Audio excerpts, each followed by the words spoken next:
ஆணையத்தின் உத்தரவின்படி கரூர் மாவட்டத்தில் 15/9/2015 அன்று வரைவு வாக்காளர் பட்டியல் வெளியிடப்பட்டது.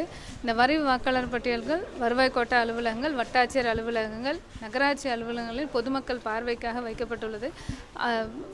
16/9 அன்று சிறப்பு கிராம சபா நமது மாவட்டத்தில் எல்லா கிராமத்திலையும் 157 பஞ்சாயத்திலும் நடைபெற்றது. பொதுமக்கள் இந்த வாக்காளர் பட்டியலை அவங்க பேர் இருக்கான்னு பார்த்துட்டு, பேர் இல்லைன்னா பேர் சேர்க்கலாம். படிவம் 6 கொடுத்து பிஎல்ஓசிடம் மனு செய்து கொள்ளலாம். இது மட்டுமன்றி பேரை நீக்க வேண்டும் என்றால் அவர்கள் அந்த குடும்பத்தை சேர்ந்தவர்கள் படிவம் 7 கொடுத்து வாக்குச்சாவடி மையங்களில் இருக்க வாக்குச்சாவடி மைய அலுவலர்கிட்ட விண்ணப்பித்துக் கொள்ளலாம். 8A படிவத்தையும் கொடுத்து விண்ணப்பித்துக் கொள்ளலாம். தொகுதியில் ஒரே தொகுதியில் பேரை முகவரி மாற்றம் பண்ணணுன்னா 8A கொடுத்துட்டு, ஒரு தொகுதியிலேருந்து இன்னொரு தொகுதிக்கு போகணுன்னா படிவம் 8 கொடுத்து விண்ணப்பித்துக் கொள்ளலாம்.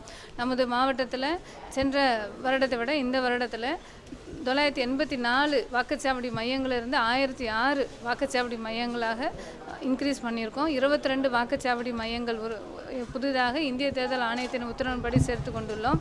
இதில் அரவக்குறிச்சி தொகுதியில் 7 புதிய வாக்குச்சாவடி மையங்கள், மற்ற கரூர், குளித்தலை அண்டு கிருஷ்ணராயபுரம் தொகுதிகளில் 5 வாக்குச்சாவடி மையங்கள் புதிதாக தோற்றுவிக்கப்பட்டு எல்லா வாக்குச்சாவடி மையத்திலையும் பூத் லெவல் ஆஃபீஸர்ஸ் நம்ம அப்பாயின்ட் பண்ணி இவங்க எல்லாருமே இன்று மனுக்களை வாங்கி கொண்டுள்ளார்கள்.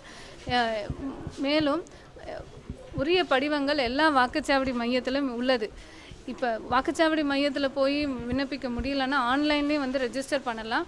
இல்லை என்றால் ஒரு வெள்ளை பேப்பரில் பேரை சேர்க்கணும் நீக்கணுன்னாலும் என்னென்ன ஒரு வாக்குச்சாவடியில் என்னென்ன நீங்கள் தகவல்களை கொடுக்க வேண்டுமோ அத்தனை தகவல்களும் வெள்ளை பேப்பரில் நீங்கள் எழுதி கூட பிஎல்ஓட்ட கொடுத்தா போதுமானது.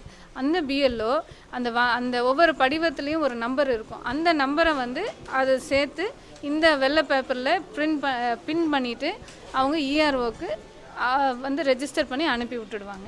அதனால் பொதுமக்கள் வெள்ளை பேப்பரில் நம்ம கொடுத்தா சேர்க்க மாட்டாங்க அப்படின்னு எந்த ஐயமும் வேண்டாம்.